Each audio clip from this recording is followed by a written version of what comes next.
que de produits chimiques utilisés dans l'industrie agroalimentaire.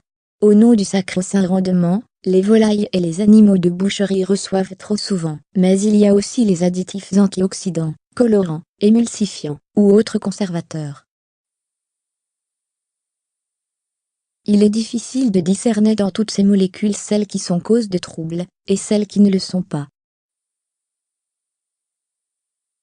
Alors je vous propose de voir ensemble les plus dangereuses, celles à éviter en priorité. La liste des additifs toxiques à éviter est malheureusement très longue. 1. Le glutamate, E122 à E625, faiseur d'obèses. On trouve du glutamate de sodium dans tous les potages en sachet, les bouillons cubes, les sauces toutes prêtes, certaines charcuteries et certains jambons, dans le surimi, et dans la plupart des plats asiatiques. Notez bien que le monosodium glutamate, MSG, est un neurotransmetteur du cerveau qui présente bien des inconvénients. Dans certaines conditions, il détruit les neurones du cerveau par excitation. Les neurotransmetteurs sont à comparer aux fils qui relient entre les transistors que seraient nos neurones. Tout le monde en possède, et en fabrique. Cependant, à haute dose, et spécialement chez les personnes sensibles, et les jeunes enfants, le glutamate empêche le passage des informations vitales du corps humain, d'où les symptômes qui peuvent varier selon la dose avalée et la sensibilité, du simple mal-être au petit malaise éventuel, en général 1 ou 2 jours après, jusqu'à la syncope. Mais le plus grave, c'est l'action du MSG sur la glycémie, c'est-à-dire votre capacité à maîtriser votre sucre sanguin, et à stocker les graisses. Et c'est peu dire que le MSG fait des dégâts. Il est même utilisé par des scientifiques pour recréer artificiellement le diabète chez des animaux, pour mieux étudier la maladie. Le MSG augmente la production d'insuline, donne faim et conduit les animaux à manger très fréquemment, et à devenir obèses. Or le MSG est pratiquement partout dans la restauration, particulièrement bien sûr dans les fast-foods. Et le pire est que les industriels avouent franchement sur leur site internet que le MSG est destiné à donner de l'appétit aux gens, afin qu'ils mangent plus. On en est actuellement en France aux publicités montrant que lorsque le consommateur goûte le produit, il ne peut plus s'arrêter, et mange toute la boîte ou le paquet. Et tout le monde rigole, et pendant ce temps-là, tout le monde se demande pourquoi le nombre d'obèses augmente en flèche en France. Une sombre croissance qui va de pair avec celle des troubles métaboliques et des maladies dégénératives. 2. L'aspartame, faux sucre et faux frère. L'aspartame est un leurre de la sensation sucrée. Ce produit chimique actuellement fabriqué par la fameuse firme Monsanto de sinistre réputation, est donc un pur produit de synthèse.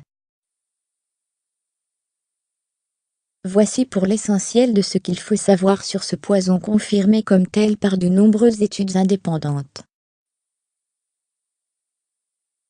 L'aspartame est un édulcorant de synthèse au pouvoir sucrant, de 100% celui du sucre, composé de 2 molécules d'acides aminés, l'acide aspartique, associé à la L-phénylalanine contenue à très faible dose dans la viande, le poisson et le lait.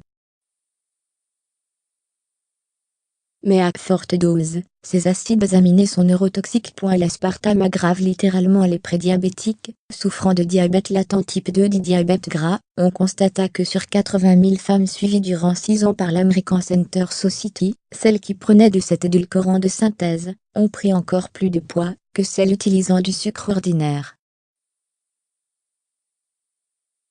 L'aspartame induirait une fringale maladive de glucides, hydrates de carbone, en générant des excitotoxines cérébrales. En sevrant des personnes de l'aspartame, certains médecins ont obtenu des pertes de poids moyennes de 10 kg. Rappelons que beaucoup de troubles de santé causés par l'aspartame sont englobés dans une catégorie de maladies nommée fibromyalgie comprenant aussi spasmes, douleurs lancinantes et diffuses, engourdissement des jambes, crampes, maux de tête, tinnitus, vertiges, douleurs articulaires, attaques d'anxiété, déprime, confusion, troubles d'élocution, de la vue ou de la mémoire, excès de violence ou de panique. À noter également que selon les références du département de la Défense des États-Unis, le fameux Pentagone, l'aspartame est enregistré comme arme chimique, avec 4200 autres produits alimentaires, boissons et médicaments vendus librement dans plus de 90 pays. Néanmoins, de très nombreux produits sont édulcorés à l'aspartame, notamment tous les produits labellisés light ou sans sucre, chewing-gum, soda, etc.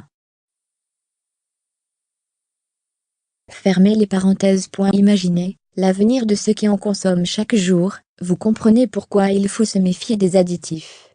Alors bien sûr, il est sans doute impossible de les supprimer totalement. Mais je vous recommande de consommer au maximum des produits frais et faits maison, pour éviter de multiplier les sources d'exposition à ces produits toxiques. Voici également quelques astuces pour limiter l'impact des polluants alimentaires sur votre santé. Pour l'ensemble des pollutions, je vous conseille de recourir aux produits bio et au régime hypotoxique du docteur Seignalais. Dans une prochaine lettre, j'aborderai une pollution encore bien pire, les métaux lourds. Je vous donnerai des conseils pour vous en protéger, pour les éliminer, et pour restaurer le bon fonctionnement de votre organisme. Dans les jours et les semaines qui viennent, je traiterai aussi la question des intolérances alimentaires, celle des régimes alimentaires, et du jeûne, le plus efficace des médicaments. Pour ceux qui aimeraient en connaître davantage, je vous recommande le livre Les dégâts des métaux lourds aux éditions Trédaniel. Par ailleurs, les éditions d'Angle sortent mon livre en avril, Pollution et santé.